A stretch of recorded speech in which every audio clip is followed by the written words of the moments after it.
Hi, my name is Nyk Sutter-Downs, theater manager here at Cornstalk Theater, and today I am sitting down with the director of Schoolgirls, Ms. Jasmyne Providence. Jasmine, thank you so much for joining me this evening. Thank you for having me. So I've got a few questions about your show, so let's talk about it. Okay. So Schoolgirls, or the African Mean Girls play, marks your debut as a director, correct? Yes. So can you describe what this process was like for you as a first-time director? Not only was it your first time, but it's your first time directing a show in COVID, in a show that's going to be live streamed. So talk to me about this. What was this like for you?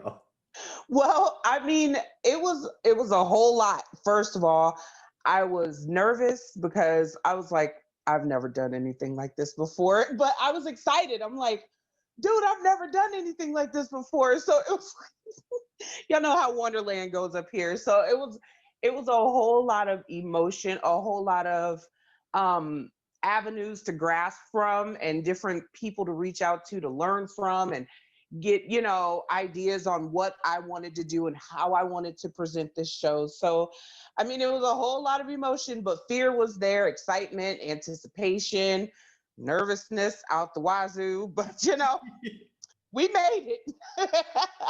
You did, the show is recorded. It's recorded. So Yes, yeah, it's yes. over and done with at this point. Oh yeah. Yeah.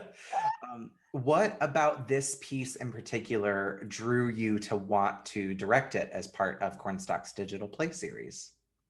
Well, when I first saw the play, because when I was presented with the script, I'm reading through it, and sometimes when things are on black and white, you don't get the full zeal of a show. So I went and I started looking at clips on YouTube, and I started seeing the director cuts and different things. And I was like, okay, this is funny.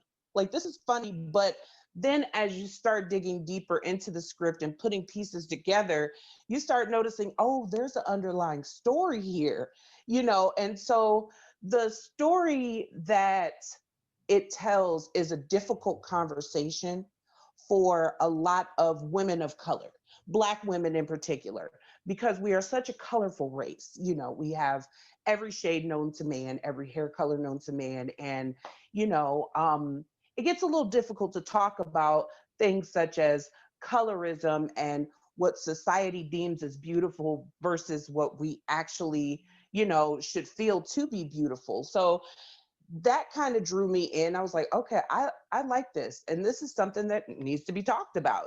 So that's what kind of made it a solid for me. Yes, beautiful. What Yeah. what do you hope that the audiences will take away from Schoolgirls?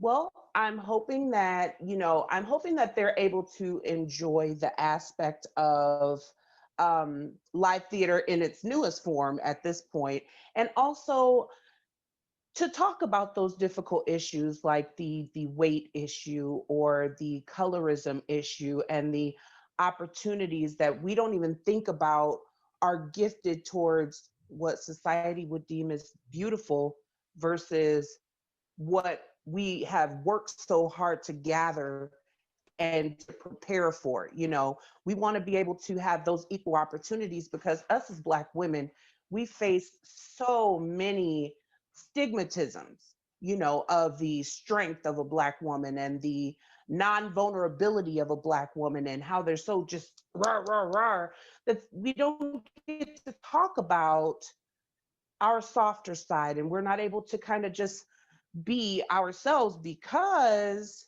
we have these stigmatisms that we're constantly battling. And then we have our children that it's a very deep conversation that needs to be had, and maybe this can shed light on the socialisms that are going on in the world, because it's not just America. As we can see, this show was placed in Ghana. Mhm. So if they're doing things like this in Ghana and we're doing it here in America, just think of other places that are dealing with this sort of issue. So that was really important to me.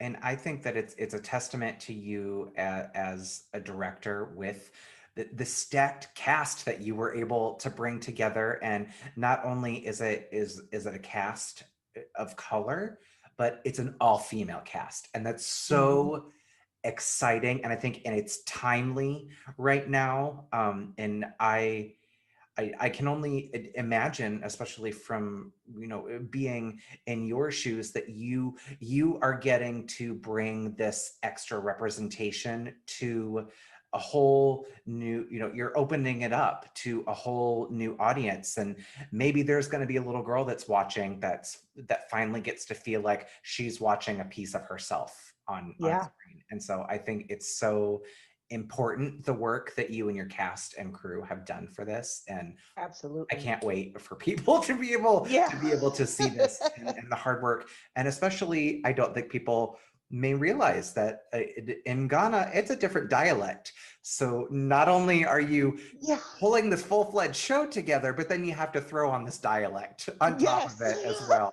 My goal for this cast was to, number one, bring in, my brother calls it type A personality women. And these were women that were very, very headstrong, because I couldn't have that. We're kind of passive, and because the show calls for strength in this show. So I'm like, yeah, I need some headstrong women, and women that were also able and willing to expand their horizons. It's not a lot of plays out there that you get that have you speaking in a different dialect as far as the Black community goes. Normally, it's just straight English dialect, and that's what you're doing. But when they came in and I told them, I was like, so just to give you a FYI, you got to speak in an African dialect. They're like, oh, what? And literally, I'm like, listen to YouTube clips. I'm putting YouTube clips in the chat, and I'm like, just do your best. And I'll tell you what, it started getting better over time, but initially I tried to like read for some of the cast members, and it was a mix between Ireland, Chewbacca. It was just a whole lot of stuff. I was like, I don't know what I'm doing, guys. Just work with me. But over time, it is so, me as an actress, I can look out into other characters and kind of see how they're evolving as characters.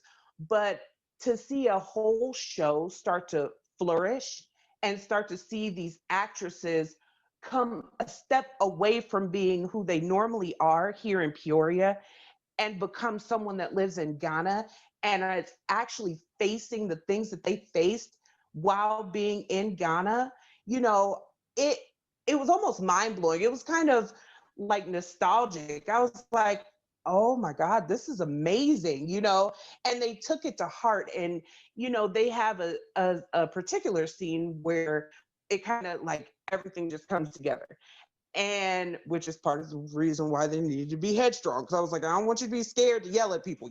But you know, when I started seeing the cultivation and how it came together so fluidly, it started magnifying, and I'm just like, I got goosebumps. I never get goosebumps. I got goosebumps. So I mean, the show is phenomenal. So before we wrap up, what would you say to those who may be on the fence about purchasing a ticket to watch Schoolgirls virtually? Well, I would honestly say you should not be on the fence. This show is it's full of drama. It is hilarious. I mean, there are scenes that I didn't even realize was funny until I heard the girls do it. And I'm like, ah! And anybody that knows me knows that I love to laugh. So it is hilarious. And I just want everyone to get the opportunity to see what I saw. These girls literally stepped outside of themselves. Some of these girls have never even acted before. And the way that they shifted, it shocked them. And not just me, it shocked them. They were like, whoa, wait a minute. What am I doing? You know what I mean? But that's a good thing. And I want everyone to understand that this show not only has a story, it has a conversation piece that I think is very, very important to the Black community to help us grow and evolve and just kind of jump over that hurdle. That is one of the reasons that kind of builds a stumbling block for us, you know? So I think it's really, nobody should be on the fence. They should all come to see the show. It'll be great and wonderful and grand. Well, Jasmine, thank you so much for your time today and for your wisdom and your guidance. And I can't wait for people to be able to see this show and the amount of heart that it has. And your cast is just so talented, and you did such a beautiful job with the piece. So if you want to check out Schoolgirls or the African Mean Girls play, you only have one opportunity, and that's Saturday, November 28th at 7:30 p.m. Central Standard Time. And you can purchase your tickets at www.showtix4u.com. And then you'll be able to search for Cornstalk Theater in the venue bar. Again, that's showtix4u.com. And tickets are $15 with a $2.49 processing fee. Check out Schoolgirls or the African Mean Girls play. Thank you so much, Jasmine. Have a good night. You too. Thank Thank you. you.